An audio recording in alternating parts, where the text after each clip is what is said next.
Bruno ကတင်ပေးတဲ့ပွဲကာရီရဲ့9ပွဲစက်တိုက်ရှုံးပွဲမရှိတဲ့ပွဲရှက်စကိုရဲ့3ပွဲစက်တိုက်ဂိုးသွင်းနိုင်ခဲ့တဲ့ပွဲအဆင့်3ကိုရောက်ရှိလာခဲ့တဲ့နိုင်ပွဲ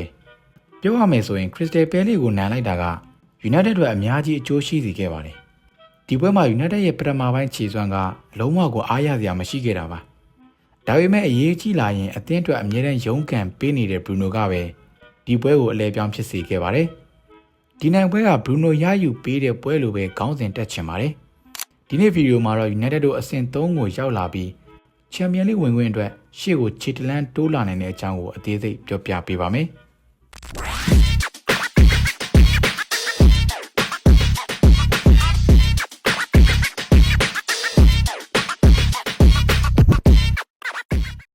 ပွဲရဲ့အလဲပြောင်း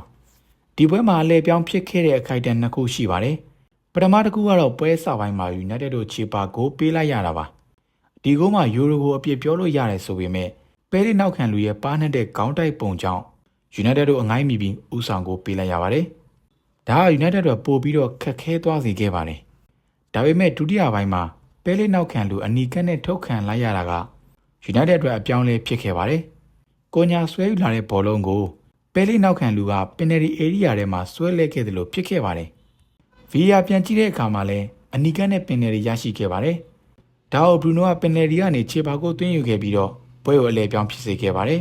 ။မရှိမဖြစ်ဆိုတာတက်တည်ပြနေတဲ့ Bruno ။ကိုညာရဲ့ penalty ဖြစ်စေခဲ့တဲ့အခိုက်အတန့်ကိုဖန်တီးပေးခဲ့တာကလည်း Bruno ပါပဲ။ရလာတဲ့ penalty ကိုအမှားယွင်းမရှိဘဲအဆုံးသတ်နိုင်ခဲ့တာကလည်း Bruno ပါပဲ။ Shesko ရဲ့အနိုင်ဂိုးကိုဖန်တီးပေးခဲ့တာကလည်း Bruno ပါပဲ။ဒီပွဲမှာ Bruno ရဲ့ခြေစွမ်းကတော်တော်လေးကောင်းခဲ့တာပါတချို့အလုံးတွေသူဖန်တီးပေးနိုင်ပေမဲ့အဆုံးသတ်မကောင်းခဲ့တာရောတစ်ဖက်ကဂိုးသမားလက်စွမ်းပြနေရတော့ကြောင့် Bruno ရဲ့ဂိုးဖန်တီးမှုကအများကြီးမရခဲ့တာပါဘာပဲဖြစ်ဖြစ်ဒီပွဲမှာတော့ Bruno ကကျွန်တော်တော်အကောင်းဆုံးကစားသမားပါပဲပြီးတော့ Bruno ရဲ့ဒီယာဒီ Premier League ဖန်တီးမှုက73ချိန်အထိရှိသွားခဲ့ပါပြီ Shesko ရဲ့လာပါတဲ့အနိုင်ကိုဒီပွဲမှာ Shesko ရဲ့ခြေစွမ်းကိုလည်းထည့်ပြောမှဒီဗီဒီယိုကတင်နေမှာပါအရှိရပွဲတွေမှာလည်း Shesko ကဲတင်ပေးခဲ့တာတွေကြီးပါပဲဒါကြောင့် Shesko ကပွဲထွက်တင်တယ်လို့ကာရီလည်းယူဆခဲ့ပါတယ်တပွဲလုံးအနေထားနဲ့ကြည့်ရင်တော့ Shesko ရဲ့ခြေစွမ်းကိုအားရတယ်ပြီးတော့ကျွန်တော်တို့မြင်ချင်နေတဲ့သူ့ရဲ့ခေါင်းတိုက်သွင်းကိုနဲ့အနိုင်ရလိုက်တာဆိုတော့ပို့ပြီးတော့ဂျင်းနဲ့ဆရာကောင်းခဲ့ပါတယ်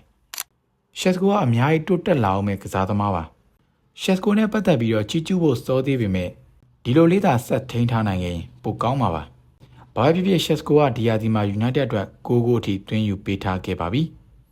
ခုနှစ်ပွဲစက်တိုက်ရှုံးပွဲမရှိသေးတဲ့ United